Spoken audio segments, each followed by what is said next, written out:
Bonjour, chers frères et sœurs en Christ, que la grâce, la paix et la miséricorde de notre Seigneur Jésus-Christ vous soient abondamment multipliées. Shalom et bienvenue dans cette nouvelle vidéo de 7 minutes de pain quotidien du 25 août 2025. Nous poursuivons notre lecture dans le livre de Actes des Apôtres, chapitre 7, et nous allons lire aujourd'hui le verset 26. Nous avons déjà vu dans la vidéo précédente que Moïse, dans son désir de sauver le peuple d'Israël, sachant qu'il avait une mission dans sa vie, sachant qu'il ne faisait pas partie du peuple d'Égypte, sachant que sa vraie patrie se trouvait avec les enfants d'Israël, avec les fils d'Israël, a voulu donc venger un Israélite qui se faisait maltraiter par un Égyptien en tuant cet Égyptien, chose que Dieu ne lui avait pas demandé, et cela a également montré que il a agi sur le coup selon l'homme. Il pensait par là que ses frères allaient comprendre que Dieu leur accordait la délivrance par sa main, mais ses frères n'ont pas compris. Et ce que nous avons lu au verset 25. Et nous avons donc vu que les pensées des hommes ne sont pas les pensées de Dieu. Les pensées des hommes ne sont pas ce que Dieu pense. Et pendant que Moïse pensait cela, Dieu lui n'a jamais pensé qu'il faut tuer. Qu'il faut tuer son vis-à-vis, bien tuer quelqu'un lorsqu'on est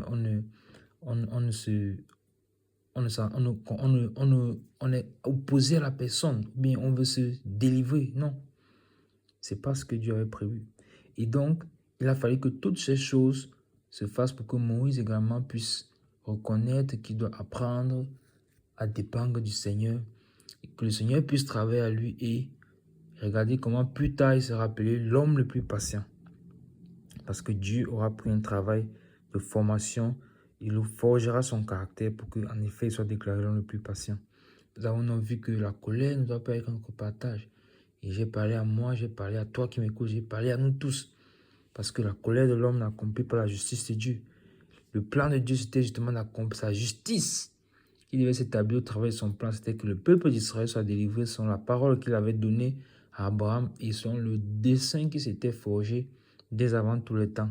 Mais pour que cette justice s'accomplisse, elle ne s'accomplit point par la colère. Voilà l'enseignement que nous avons tiré.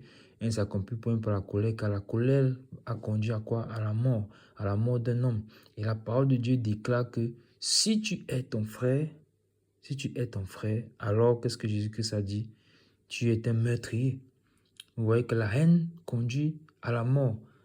Tout le fait que nous devons nous armer de patience et suivre le modèle que Jésus-Christ a fixé pour nous.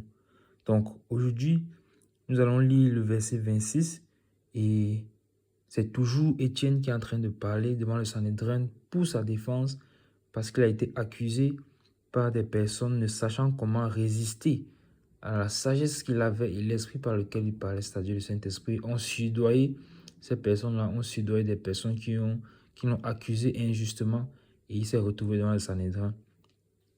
Et l'issue d'une telle accusation, c'est la mort.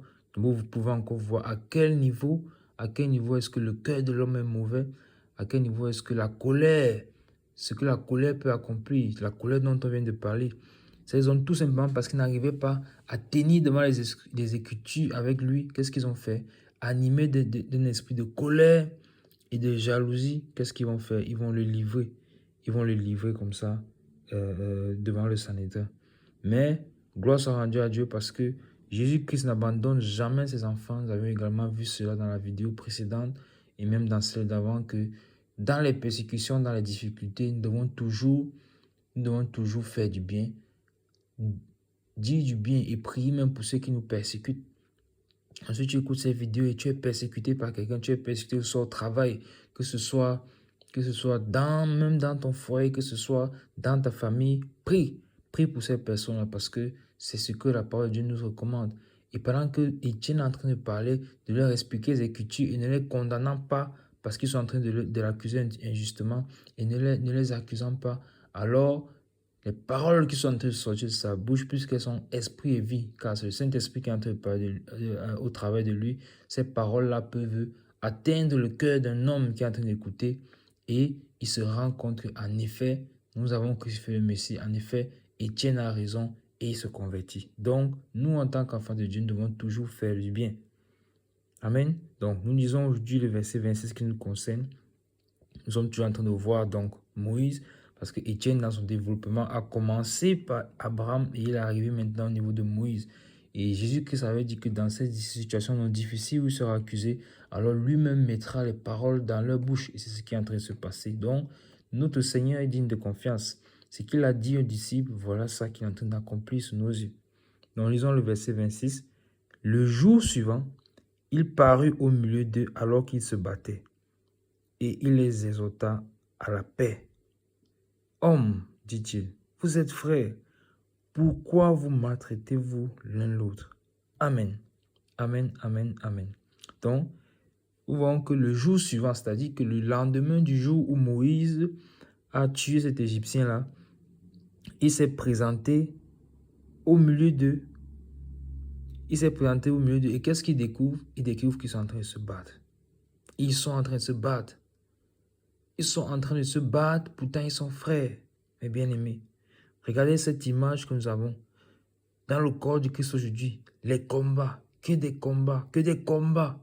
Des combats entre les assemblées. Tel combat tel, tel combat tel. Tel dit je ne suis pas de tel, tel je suis de tel. Et on se combat. Or, qu'est-ce qu'il en est? En réalité, nous sommes frères. Pourquoi nous sommes frères? Nous sommes frères parce que nous avons la même base. La base, c'est le salut en Jésus-Christ. Jésus-Christ est mort à la croix pour nous donner la vie éternelle. Et il a déclaré que voilà ceux qui sont mes frères, ceux qui font la volonté de mon Père. Donc, au lieu de nous préoccuper à faire la volonté de notre Père, nous sommes dans les combats. Et nous nous combattons mutuellement. Au lieu de nous mettre ensemble, de nous réunir pour combattre notre ennemi commun, nous nous combattons. Regardez la distraction qu'il y a dans le corps du Christ. C'est à cause de cela. Nous nous combattons. Au lieu de combattre celui-là qui se tient contre nous. Chacun tire la couverture de son côté. Chacun pense qu'il est meilleur. Est-ce la volonté de Dieu que nous soyons désunis? Est-ce la volonté de Dieu que le corps soit désuni? Non. Le Seigneur a prié pour l'unité. Et l'une de ses prières, avant qu'il demande vers le Père, avant qu'il n'aille même dans le chemin de la croix, c'était que nous demeurions dans l'unité. Dans l'unité. Car lui également nous a donné l'image, il est un avec le Père. Mais qu'est-ce qu'il faisait? Ils étaient en train de se battre. Vous voyez? C'est les enfants d'Israël qui étaient en train de se battre. Non, les enfants de Dieu. Bien aimé, il ne faut pas que cela soit ainsi au milieu de nous. Dieu ne nous a pas appelés à être bloqués dans des appartenances religieuses. Moi, je suis pentecôtiste. Moi, je suis apostolique. Moi, je suis adventiste. Moi, je suis baptiste. Moi, je suis. Non. Le Seigneur est venu pour se former un peuple. Un peuple. Et non des dénominations. Et quand nous voyons le modèle que nous voyons dans les Écritures, quel est le modèle que nous voyons? Chaque enfant de Dieu qui était né de nouveau appartenait automatiquement à l'église de la ville. Il n'y avait pas une sorte de dénomination, mais une sorte de congrégation. Au contraire, nous voyons bien que ceux qui sont en train d'accuser Étienne, c'est qui? Ce sont des gens qui sont tels de la synagogue des affranchis, tels de la synagogue des Cyrénéens, tels de la synagogue des Alexandrins, des Juifs venus ici et d'Asie. Vous voyez? Dans des différentes sortes de groupes. Or, ce n'est pas le modèle que le Seigneur nous donne. Regardez dans Actes des Apôtres, chapitre 2, lorsque ces 3000 personnes sont venues au Seigneur à Jérusalem, personne ne s'est levé pour commencer à se combattre. Ils appartiennent automatiquement à l'église de Jérusalem, de la ville de Jérusalem. Et Dieu est au contrôle. Jésus-Christ règne et le Saint-Esprit au milieu d'eux en tant que le conducteur. C'est ainsi que nous devons marcher et non nous combattre. Alors, qu'est-ce que Moïse a fait? Moïse les a exhortés à quoi? À la paix. Il les exhorta à la paix. Et c'est ce que Jésus-Christ nous demande aujourd'hui. Il nous exhorte à la paix. Et souvenez-vous que nous avons vu que Moïse est l'image du Seigneur Jésus-Christ, dans ce sens qu'il est venu pour sauver son peuple d'Égypte. Et tout comme Jésus-Christ est venu pour nous sauver d'Égypte, qui est l'image du monde. Et donc Moïse, pendant qu'il est en train d'exhorter ses frères qui se battent entre eux à la paix, Jésus-Christ est donc, au travers de cette vidéo, en train de nous exhorter à la paix. Que nous marchions dans la paix, que nous promptons pour la paix, que nous recherchons la paix. La paix et la sanctification, sans laquelle personne ne verra le Seigneur. Ce verset également dans la parole. Donc, promptons pour la paix. subissons quelques injustices. Même, pas seulement au niveau de l'église, même dans nos maisons.